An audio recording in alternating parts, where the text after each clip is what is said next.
மறுமலர்ச்சி திராவிட முன்னேற்றக் கழகத்தின் நிர்வாகக் குழு என்று கூடியபோது நாங்கள் வரைமுறை செய்து நிர்ணயித்த முதல் தீர்மானமே 2026 நடைபெற இருக்கும் தமிழக சட்டமன்ற தேர்தலில் திராவிட முன்னேற்றக் கழகம் அறுதி பெரும்பான்மை பெறும், தனிப்பெரும்பான்மை பெறும், கூட்டணி அரசுக்கு அவசியமே இல்லாத அந்த அளவுக்கு வெற்றி பெறும், அந்த கூட்டணியிலே தோள் கொடுத்து உதவி கொண்டிருக்கின்ற மறுமலர்ச்சி திராவிட முன்னேற்றக் கழகம் அந்த வெற்றிக்காக நாங்கள் எங்களுடைய அனைத்து சக்திகளையும் பயன்படுத்தி திமுக கழகத்தின் வெற்றிக்காக, கூட்டணி கட்சிகளினுடைய வெற்றிக்காக பாடுபடுவோம், உழைப்போம், அந்த வெற்றியை குவிப்போம் அதைத்தான் நாங்கள் தீர்மானமாக பிரகடனம் செய்திருக்கின்றோம். அது மட்டுமல்ல, வருகிற செப்டம்பர் 15 பேரறிஞர் அண்ணா அவர்களினுடைய பிறந்தநாள் விழாவை தொடக்கத்திலிருந்து ஆண்டுதோறும் தவறாமல் மாநாடுகளாக நடத்தி வந்த மறுமலர்ச்சி திராவிட முன்னேற்றக் கழகம் இந்த ஆண்டு செப்டம்பர் 15 திருச்சி மாநகரில்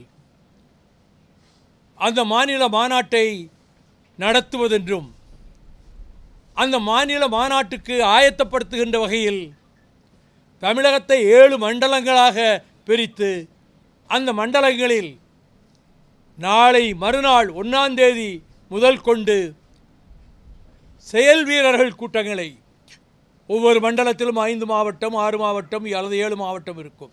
அந்தந்த மாவட்ட கழகங்களை அவர்கள் கூட்டி அவர்கள் அந்த மண்டல செயல் வீரர்கள் கூட்டத்திற்கு வர வேண்டும் என்று அதற்கு தீர்மானம் செய்து பல்லாயிரக்கணக்கிலே ஒவ்வொரு மண்டலத்திலும் அந்த செயல் வீரர்கள் கூட்டத்தை மாநாட்டின் வெற்றிக்காக நடத்துவதென்றும், அதைப் போலவே தேர்தல் களத்துக்கு தயாராகின்ற விதத்தில் வாக்குச்சாவடி பூத் கமிட்டிஸ், வாக்குச்சாவடி குழுக்களை ஆங்காங்கு அமைப்பதென்றும், அதற்குரிய ஆயத்த பணிகளை மாவட்ட கழகங்கள், மாவட்ட செயலாளர்களின் முயற்சியால் அவர்கள் ஏற்பாடு செய்வதென்றும் தீர்மானிக்கப்பட்டது. ஆகவே இந்துத்துவா சக்திகள், சனாதன சக்திகள் அவர்கள் ஒன்று சேர்ந்து அலகாபாத்திலே சில மாதங்களுக்கு முன்பு ஒரு மாநாடு நடத்தினார்கள் 2 நாள். அதிலே கடைசியாக ஒரு பிரகடனம் செய்திருக்கிறார்கள். தர்ம சத்வத் என்ற தலைப்பிலே 32 பக்கம் அந்த பிரகடனம். அந்த பிரகடனத்தினுடைய முதல் பாராகிராஃப்லேயே இனிமேல் இந்தியாவை பாரத் என்று யாரும் அழைக்கக்கூடாது, இந்தியா என்றுதான் அழைக்க வேண்டும்,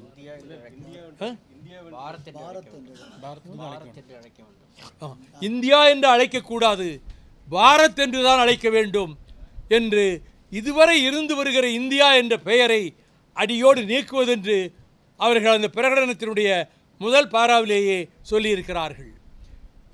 கிறிஸ்துவர்களுக்கும் முஸ்லிம்களுக்கும் ஓட்டுரிமை கொடுக்கக்கூடாது என்பதை வலியுறுத்தி சொல்லியிருக்கிறார்கள். இந்தியும் சமஸ்கிருதமும் தான் இந்தியாவிலே தேசிய மொழிகளாக, ஆட்சி மொழிகளாக ஆக்கப்பட வேண்டும் என்பதையும் சொல்லியிருக்கிறார்கள். இந்திய உபகண்டத்தினுடைய தலைநகரை டெல்லியிலிருந்து மாற்றி வாரணாசியைத்தான் இந்த உபகண்டத்தினுடைய தலைநகராக ஆக்க வேண்டும் என்று அதையும் அந்த பிரகடனத்திலே தான் குறிப்பிட்டிருக்கிறார்கள். எவ்வளவு ஒரு மமதை இருந்தால்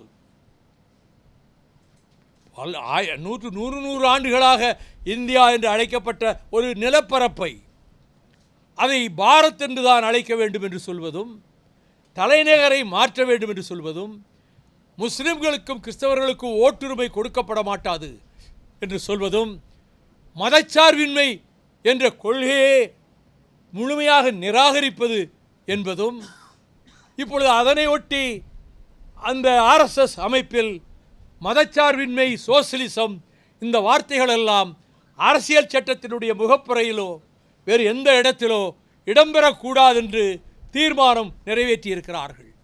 இந்த சக்திகள் தமிழ்நாட்டிலே காலூன்ற முனைகின்றன. பாரதிய ஜனதா கட்சி என்ற குடைபிடித்து கொண்டு உள்ளே நுழைய பார்க்கிறார்கள்.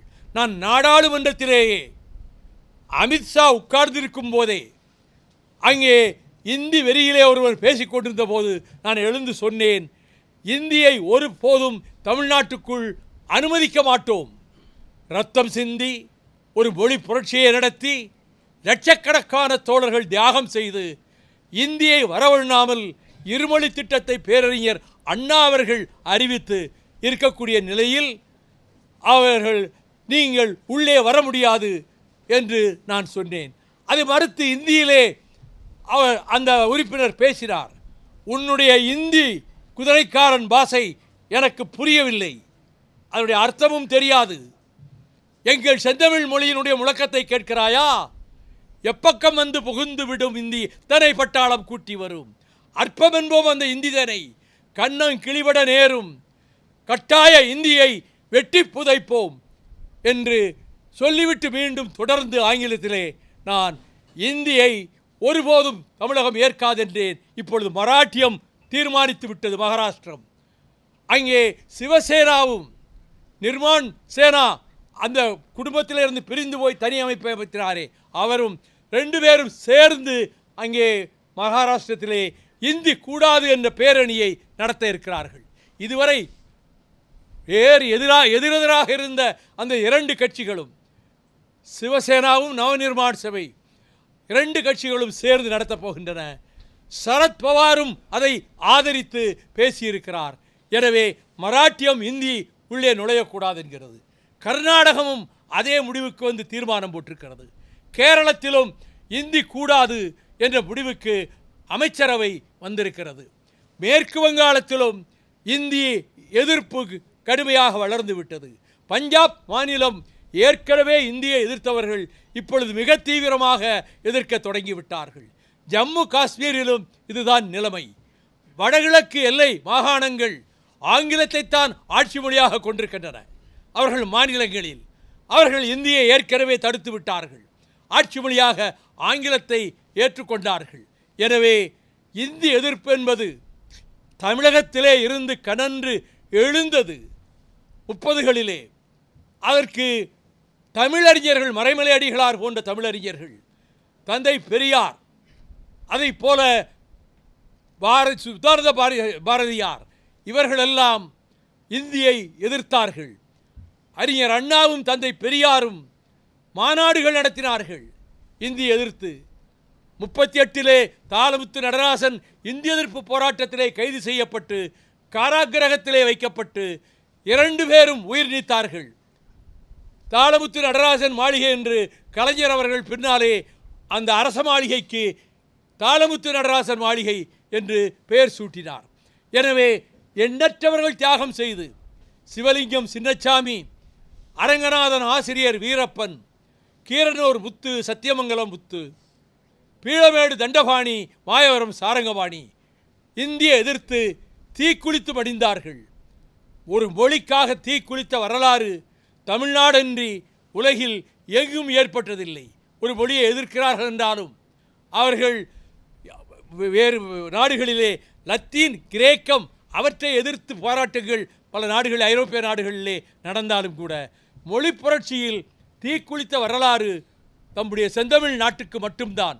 அதுவும் திராவிட இயக்கத்துக்குத்தான் முழுக்க முழுக்க காரணமாகும். இங்கே வரவேண்டிய நிதித்தொகையை மத்திய அரசு அனுப்புவதில்லை. அதை பற்றி கவலைப்படாமல் மாநில நிதியை கொண்டே தேர்தல் பிரகடனத்தின் போது அறிவித்த திட்டங்கள் தவிர புதிதான பல திட்டங்களை, இனோவேட்டிவ் ஸ்கீம்ஸ், மக்களுக்கு சேர வேண்டிய திட்டங்களை திமுக அரசு நிறைவேற்றி வருகிறது.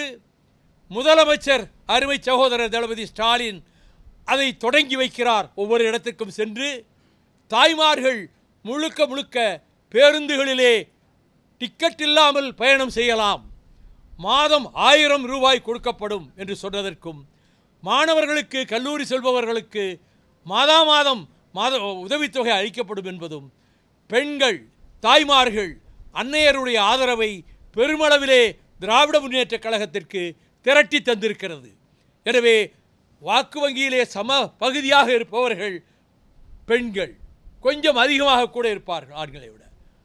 ஆனால் அவர்களுடைய வாக்குகளிலே 80-90% இம்முறை திராவிட முன்னேற்றக் கழகத்துக்குத்தான், அது தலைமை தாங்குகிற கூட்டணிக்குத்தான் அந்த வாக்குகள் போய் சேரும் என்பது என்னுடைய கணிப்பு.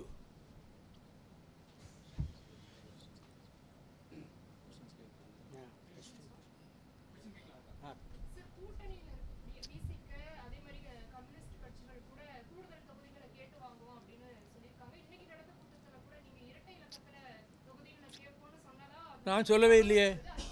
இல்லை, பொய்களை பரப்புறதுக்குன்னே ஒரு கூட்டம் இருக்குது. இல்லை, 1.5 மணி நேரத்தில் இரட்டை இலக்கம்ங்கிற வார்த்தையே வரலையே வாயிலிருந்து. எப்படி கேட்குறீங்க? ஏங்க, நான் பேசாத ஒன்றை பேசுனதா கேட்குறீங்க? எந்த அடிப்படையில் கேட்குறீங்க? ஏன்னா உண்மையானா யாரோ தெருவில் வரோம், யாரோ உளறி இருப்பான், அதை கேட்டுக்கிட்டீங்கன்னு கேட்குறீங்க. நான் அதை பற்றி அது இரட்டை இலக்கம்ங்கிற பேரே சொல்லலையே. எத்தனை தொகுதிகள் நீங்கள் கேட்பீர்கள்னு உங்களை மாதிரி பத்திரிகையாளர்கள் திரும்ப திரும்ப முதன்மை செயலாளரை கேட்டபோது அவர் அங்கீகாரம் வேணும்னா 8 சட்டமன்ற உறுப்பினர்களாவது வெற்றி பெற்றிருக்கணும். அதை நினச்சி ஒரு 12 தொகுதி கேட்கலாம். ஆனால் அது கூட என்னுடைய முடிவல்ல, எத்தனை என்பதை தலைமை தான் தீர்மானிக்கும்னு பதில் சொல்லிட்டார். 12ங்கிறது யாரும் யோசிக்கவும் இல்லை, வைக்கவும் இல்லை. அவரது உதாரணத்துக்கு சொல்லும்போது ஒரு 12 தொகுதி கேட்கலாம், அது கூட இறுதியான முடிவல்ல, தலைமை என்ன முடிவு எடுக்கிறதோ அதுதான் நடக்கும்னு சொல்லிட்டாரு.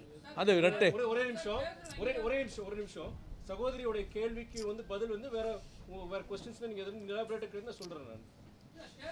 ஒரு நிமிஷம் சகோதரி.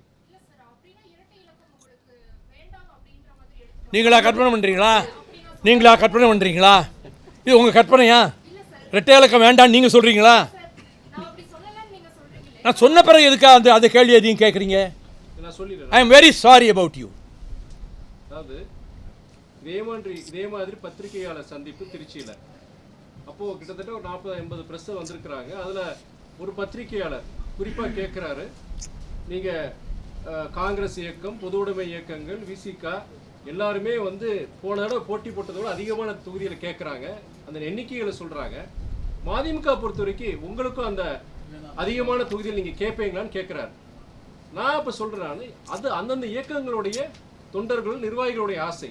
அது தப்புன்னு சொல்ல முடியாது. இப்போ எங்களை கேட்டீங்கன்னா எங்களுக்கு குறைஞ்சபட்சம் எங்களுக்கு ஒரு அங்கீகாரம் பெறணும்னு நினைக்கிறோம். நான் நினைக்கிறேன், என்னுடைய கீழே கூட இருக்க கட்சிக்காரங்க நினைக்கிறாங்க. அதுக்கு பொறுத்த வரைக்கும் அப்படி அங்கீகாரம் வரணும்னா ஒரு 12 தொகுதியில் நாங்கள் போட்டி போனோம். ஆனால் அது முடிவெடுக்க வேண்டியது எங்களுடைய இயக்க தலைமை அப்படின்னு தான் அன்னைக்கு பதில் சொன்னது. அது என்னன்னா, அது கட் அண்ட் பேஸ்ட் பண்ற மாதிரி அதை மாத்திரம் எடுத்து 12 தொகுதிகளே மதிமுக கோருகின்றது அப்படின்னு உங்களுடைய ஸ்க்ரால்ல அதில் போட்டுறீங்க. இருந்தது புரியுது உங்களுக்கு? உங்களுடைய இன்றைய கேள்வியை பொறுத்த வரைக்கும் ஒரு சென்சேஷன் ஆக்குறதுக்கு உங்களுக்கு டிஆர்பி ரேட்டிங்ஸ் வேணும் உங்களுக்கு, அதுக்கு நீங்க கேட்குறீங்க. பட் அதனால சில குழப்பங்கள் வருது. அதான் ஒரு நிவர்த்தி, அதான் வலிக்கு சொல்லியிருக்கிறேன்.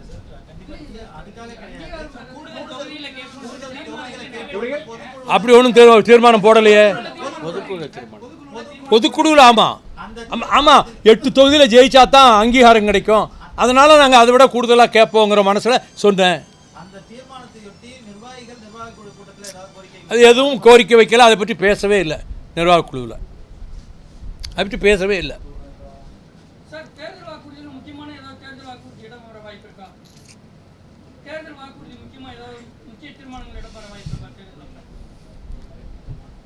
அது நீங்கள் மாநாட்டில் தான் நாங்கள் இருப்போம்.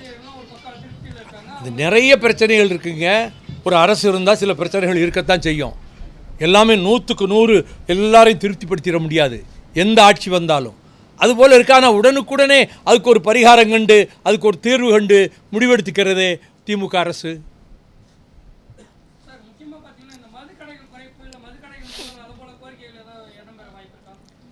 மதுவை ஒழிக்க வேண்டும் என்பது எங்களுடைய மூலாதார கொள்கை. அதற்காக கிட்டத்தட்ட 1600 கிலோமீட்டர் 3 பயணங்களாக நடைபயணம் சென்றவர் நான், ஆயிரக்கணக்கான தோழர்களோடு.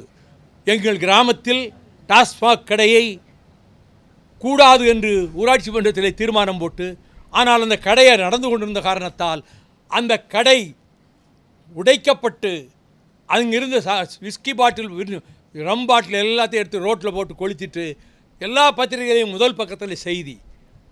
ஹைகோர்ட்டுக்கு வந்தாங்க.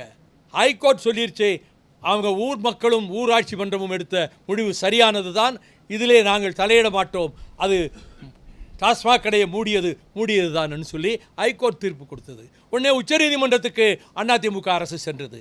ஆனால் உச்சநீதிமன்றத்திலும் அங்கே நம்முடைய தமிழ்நாட்டிலே தலைமை நீதிபதியாக இருந்தவருடைய அமர்வுக்கு சென்றது. அவர் அந்த ரிட் பெட்டிஷனை பார்த்த உடனே தூக்கி அப்படி போட்டுட்டு டிஸ்மிஸ்ட் அப்படின்னு சொல்லிட்டாரு.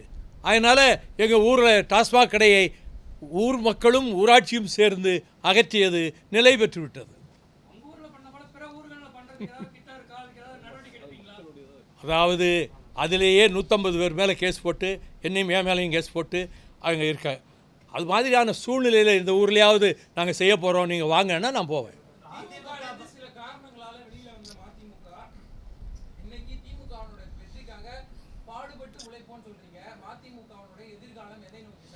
நீங்கள் ஒன்றுமே பத்திரிகை படிக்கிறது இல்லையா, பேப்பரே படிக்கிறது இல்லையா? எதுக்காக திமுகவோட போனோம்னு மிக தெளிவான அறிக்கை கொடுத்தோம். நாங்கள் இந்துத்துவா சக்திகள் தமிழ்நாட்டிலே காலூன்றிவிடக்கூடாது என்பதற்காக, திராவிட இயக்கத்தை பாதுகாப்பதற்காக, திராவிட முன்னேற்றக் கழகத்தோடு மறுமலர்ச்சி திராவிட முன்னேற்றக் கழகம் உடன்பாடு கொண்டு கூட்டணியிலே சேர்வது என்று நாங்கள் முடிவெடுத்தோம் உயர்நிலை குழுவிலே. அதையே பொதுக்குழுவும் ஏற்றுக்கொண்டது. அந்த அடிப்படையில் தான் திராவிட முன்னேற்றக் கழகத்தோடு நாங்கள் உடன்பாடு வைத்தோம். இன்றைக்கும் அதே நிலைப்பாடு தான். அதை மறுபரிசீலனை செய்ய வேண்டிய அவசியமே இல்லை. அதிமுக பாஜக கூட்டணி குறித்து அமித்ஷா பேசுகையில் தமிழ்நாட்டில் கூட்டணி ஆட்சி இருக்கும், அதிமுக தலைமையிலாங்க, தமிழகத்தில் கூட்டணி ஆட்சி எப்படி பார்க்குறீங்க? அமித்ஷா சொல்கிற மாதிரி நடக்க போகிறதே இல்லை. அவங்க ஜெயிக்க போகிறதே இல்லை. பிஜேபியும் ஏடிஎம்கேயும் ஜெயிக்க போகிறதே இல்லை. ஆகவே இல்லாத ஒன்றுக்கு ஏன் கற்பனை செய்யணும்? அது நடக்க போகிறதில்லை. என்ன குறைஞ்சிருக்கு? ஒன்று கொடுத்தாங்க, ஒரு பீரியடு, அவ்வளோதான்.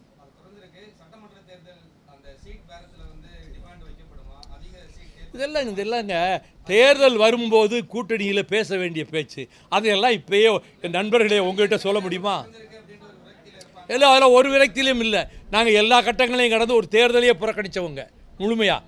தமிழ்நாட்டில் எந்த கட்சியும் அப்படி செஞ்சதில்லை. ஆனால் நாங்கள் எந்த சூழ்நிலைக்கு தயாராக இருப்போம். ஆனால் நாங்கள் திமுக கூட்டணியில் தொடருங்கிறத உறுதிப்பட முடிவெடுத்திருக்கிறோம். பொதுக்குழுவிலையும் சரி, இன்றைய நிர்வாக குழுவிலையும் சரி.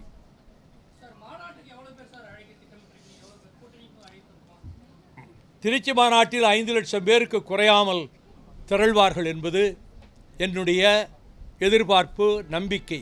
நாங்கள் நடத்திய எழுச்சி பேரணியைப் போல தலைநகர் சென்னையின் வரலாற்றில் பிரிட்டிஷ்காரர் காலத்திலிருந்து இன்று வரை எங்கள் பேரணியை போன்ற ஒரு பேரணி சென்னையிலே நடந்ததே கிடையாது. பிற்பகல் 3 மணிக்கு தொடங்கி மறுநாள் காலை 6:30 மணி வரை அந்த பேரணி நடந்தது. லட்சோபலட்சம் பேர் கலந்து கொண்டார்கள். அப்படி ஒரு எழுச்சி பேரணியை தமிழகம் இதுவரை கண்டதில்லை.